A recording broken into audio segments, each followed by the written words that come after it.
Okay, so if you've got anything that's sort of heavy and requires support, then you do want to be using a dust sheet or some polythene to help move it. So you're not directly, again, using your hands to manually lift it. You're giving it that extra support. So especially with, say, like a rug or something, it does need that support underneath. And you probably have to work with a second person or possibly even 4 people in order to lift it, depending on how heavy it is. And that helps to offer support. The same might be true of costume as well. Rather than manually using your hands to do it, you're going to be using a support sheet of some kind. As much as possible, you want to avoid folding or creasing, because that can cause issues, mechanically for the garment or object, especially when you've got things like silks and velvets and so on. And silks can become then weak along those folds, or velvets, you can lose pile and so forth. Carpets should be rolled. Very difficult to do if the carpet is wet. Carpets are extremely heavy anyway. When they're wet, they can be very, very heavy. But ideally, carpets are rolled pile side out. That is a standard way of rolling them so that the pile isn't getting crushed. However, in an emergency, you end up needing to get it out however you can get it out. And if that means having to fold it and then re-roll it once you've got it outside and it's lying on a massive tarp, then that's what you have to do. But you do want to limit the amount of handling as much as possible, simply because textiles can, especially when they're wet, can be easily torn. And again, as with everything else, you do want to wear nitrile or vinyl gloves in order to protect yourself and to protect the object. Things that you need to be aware of: obviously wet textiles, very, very heavy. The washing that you put in the machine when it's dry weighs a different amount from when you take it out and put it on the washing line. Historic textiles can be really, really fragile, especially when they're wet. I mean, we have a lot of really brittle silks, for example, in our social history and in our childhood collections. There is the potential for mold growth, so that's a concern, because they are susceptible, and it doesn't grow quite as quickly as it might on photographs and paper, but it is still very real risk. So again, minimising the risk of that mold growing. Priority objects are kind of, the same really as before. If it's particularly at risk, and if it's on the priority object list, then that goes first, and then you take what you can in the order that you can take it. So things that can be protected in situ, and this might be the case especially with, say, interiors at Lauriston, where it might just make more sense, if they're not immediately at risk, is to protect them in situ. So rolling carpets, pile side out, and wrapping them in a waterproof sheeting of some kind, probably polythene, and then leaving it next to a wall, ideally on blocks at either end so it's slightly lifted off the ground. Wool is a fire retardant, so you can use a wool underlay, or non-historic carpets like sacrificial druggets and so on, to cover other objects in situ. However, we don't tend to have that much wool underlay because wool attracts insect pests. But so it has benefits and drawbacks. But if we do have wool underlays, then that is something that can be used to protect objects. So I just brought a range of purple things, obviously, and where is my lots in paper? Right. So when drying wet textiles, I might do it behind the table this time. When drying wet textiles, you can use paper towels or kitchen roll, good old kitchen roll. In any salvage situation, you are going to get through an obscene amount of kitchen roll or paper towels. It just is just how it is. So yes, if you've got things that are wet on the surface, then you can initially blot them. And blotting is effectively doing a dab, not a rub. So dab, not rub. So dab. Maybe should have made this wet just to illustrate. This is also very dusty. All of my things are dusty, it turns out. So that will help to remove any excess water. You don't, as with paper, you don't want to unfold any delicate fabrics. So say these suede gloves were, folded up slightly I don't want to necessarily be opening it up if it's really, really wet. Only if it's sort of happy to be opened up. Whereas, say, yeah, you might have a folded up pillowcase, and that is how it's been stored. Then if that's got wet, you don't want to unfold that, you'll just keep it as it is. You also don't want to stack wet textiles. It's not going to be good for the textiles mechanically, because they will be they'll be really heavy and they'll be pressing down each other, and then there's the risk of crushing, there's the risk of folds and creases being exacerbated.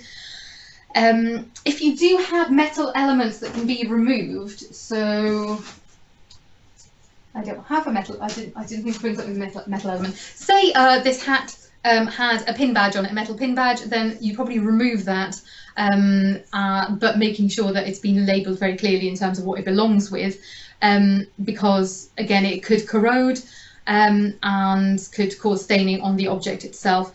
Or if you can isolate it on the object, so say this has a metal zip, it might be that because the actual the teeth are plastic, so that should be okay, but the zip handle, the zip fob is metal, so again that might be something that is better isolated with just a bit of Melanex or polythene wrapped around it, so that if it does drop down onto the textile, it's not actually going to sit directly on it and then risk staining it. And not that complicated to do, it's just like wrap a little bit around it. If you need to dry things that need to keep their shape, so say this hat, then nylon netting is one of the best things to use. So I brought some with me. So just a regular nylon netting, and you can just crunch it up because it'll expand a bit inside, and then fill the hat with the nylon, and then it would retain its shape. Just allow it to dry. And nylon netting is really good because it's full of holes. It allows plenty of air circulation, and because it's nylon, it's also not going to absorb any water itself, and so it will retain that kind of springiness. It might also be something that you want to consider with, say a bodice, and you might need to pad out the neckline, possibly the sleeves or the bust, or even with gloves. For example, yeah, with these gloves, it might be a little bit harder, but you can fill these. Probably not a good idea. I think these are happier being flat actually. But say they were ones that had been on display with tissue inside them, then they might actually have a little bit more give in them anyway.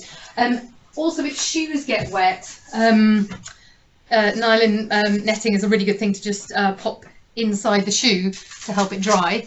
For example, take a shoe, this shoe gets wet all the time, it's a dog walking shoe, and then just pop the net in, and then that should, this is also actually a good tip in life, because you should never dry your shoes by popping them on the radiator or underneath the radiator. We all do it, but actually just filling them with net and allowing them to dry gradually overnight rather than the shock of central heating is a better way to dry your shoes, and they will smell less bad. Top tip. I actually once burnt a hole through my shoes because I tried to dry with a hairdryer. Yeah, don't do that. Yeah, I mean, top tip again from Nico, don't do that. Yeah, don't do that. Again, like you can use bread trays, because again they've got a mesh to dry textiles flat, or you can place them on suspended netting, i.e. netting that's stretched out like a sort of hammock, and then allow it to dry, because again it's breathable. Crucially, as Nico has just illustrated, do not use heat to dry. It will not be your friend, and it will definitely cause a shock response in the textiles, and you might also end up with burning. Given that this might possibly be a response to a fire, we probably don't want another fire, I imagine. And also you don't want to leave wet textiles wrapped for too long, because that will lead to mold growth. So when you're getting them out of the building, you do want to get them unpacked and dried as quickly as you can. It's also important to sort of be aware of any fugitive dyes, so any dyes that are bleeding, which is probably quite likely actually with these suede gloves, because they are a fairly dark colour. They are quite likely to bleed. So you want to make sure that this might be isolated if you're obviously seeing that it's bleeding. Again, it might be that there's something where you might have a bodice that's two different colours and the red is bleeding into the white, for example. Oh, like Mary Poppins' dress when they go on the merry-go-round in Mary Poppins, for example. That kind of dress, it might bleed quite easily. And so you want to isolate that and make sure that it doesn't bleed into anything else. And that would definitely then be a case for us to get in touch with the textile conservator for advice about how we deal with that. Then with dry objects, obviously take them to a dry area, keep them dry. Roll carpets pile side out, so if you've got them out, not pile side out, just however, then re-roll them properly. Cover textiles with a dust sheet, so dust sheet, or some polythene.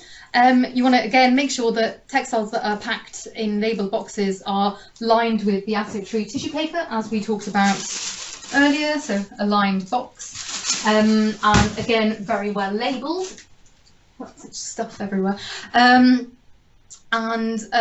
When you are doing any layers in boxes, you want to make sure that the textiles are separated, both layers of themselves, but also anything else that's in the box with them are separated with acid-free tissue. So, for example, if this pillowcase was going to be put into a box not flat, because it wouldn't fit flat, then you want to ensure that it is interleaved.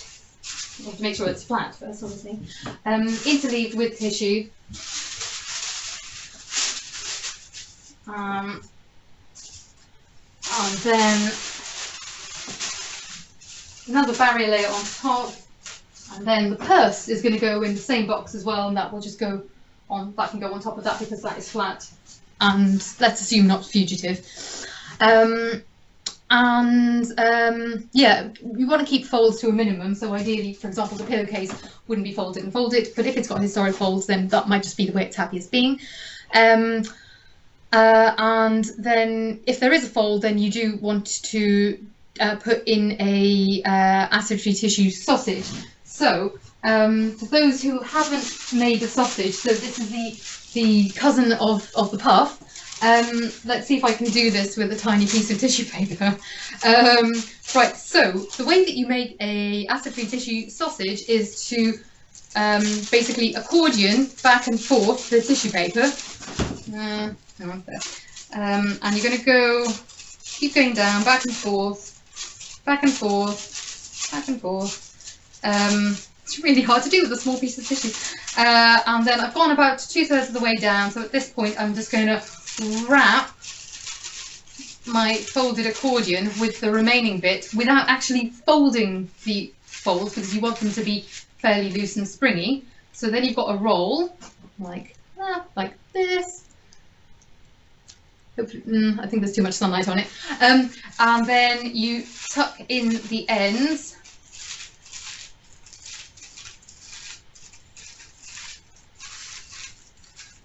And this is something that when I do a handling and packing session in real life, we do this, so don't worry.